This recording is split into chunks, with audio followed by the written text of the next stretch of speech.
Hello kaibigan, ikaw ba ay naghahanap ng extra income? Pagod ka na bang magtrabaho ng isa, dalawa, tatlong trabaho at wala ka na bang oras para sa iyong pamilya? Ako po si Eden Olave.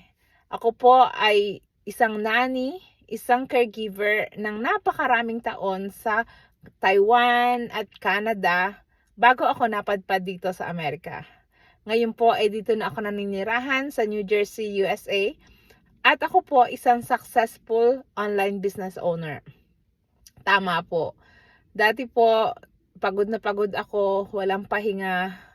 Nagtatrabaho araw-gabi dahil as a live-in caregiver, wala pong oras. Kapag kailangan ng amo na may sakit, na bedridden, kung kailangan tatawag po sila at babangon ako dahil live-in caregiver nga po. Yun po ang trabaho ko. Sobrang hirap, sobrang pagod, tapos laging kapos, laging walang pera, walang ipon, hindi makauwi sa Pilipinas. Pero laking pasasalamat ko nung napadpad kami dito sa Amerika dahil sa trabaho ng aking asawa na isang IT professional. Pagdating namin dito, naging stay-at-home mom ako kasi hindi namin afford ang daycare. Dalawa yung anak namin na maliliit. So, hindi pa sila pwedeng pumasok sa school. Kailangan ko silang ilagay sa daycare kung ako ay magtatrabaho. Pero dahil mas malaki pa ang ibabayad ko sa daycare kaysa sa sweldohin ko, tumigil ako sa bahay, inilagaan ko ang aking mga anak, at doon ko nakita ang negosyong ito. Isang online business na pwede kong gawin sa bahay habang inaalagaan ko ang aking mga anak.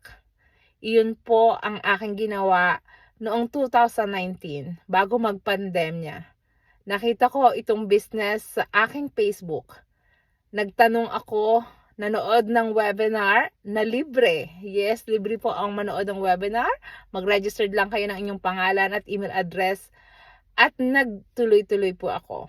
Gusto kong malaman ano ba ang sekreto, ano ba ang online business na ito. At isa pong napakagandang sistema, isang successful ng kumpanya. Napakaganda at nakapagpabago ng napakaraming buhay. Hindi ko po pinalagpas ang pagkakataon. Sumubok po ako. Nagpapasalamat ako sa Diyos dahil dito isang matagumpay na business owner na po ako. Hindi na po ako bumalik sa trabaho. 5 taon na po ngayon na stay at home mom ako, na laging nandito para sa mga anak ko, laging nandyan anumang oras nila kailangan. Ang mga anak ko ay pumapasok na ngayon, isang grade 3 at isang kindergarten. Pwede na ako magtrabaho pero hindi ko na po kailangan.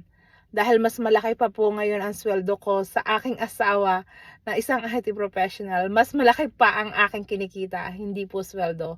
Dahil negosyo po ang mayroon ako. Kita na malaki, depende sa trabaho, depende sa oras na igugugol ko sa aking negosyo. So, unlimited po siya. At dahil po dito, nakabili ako ng bahay dito sa Amerika, nakabili ako ng bahay at lupa sa Pilipinas, at nakakapagbakasyon na po ako kahit saan.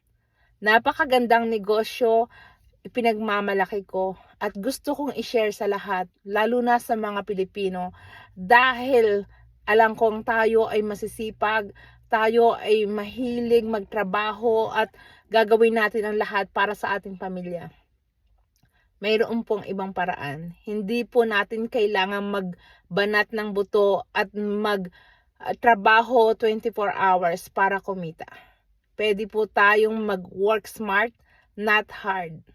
I-message nyo lang po ako or mag-register kayo sa website ko at tutulungan ko kayo kung paano ko narating ang estado ng buhay na hindi ko na kailangang magtrabaho sa ibang tao. Nandito lang ako sa bahay, gamit ang aking cellphone at internet connection, ay kumikita po ako. Salamat po sa panonood at mabuhay tayong lahat.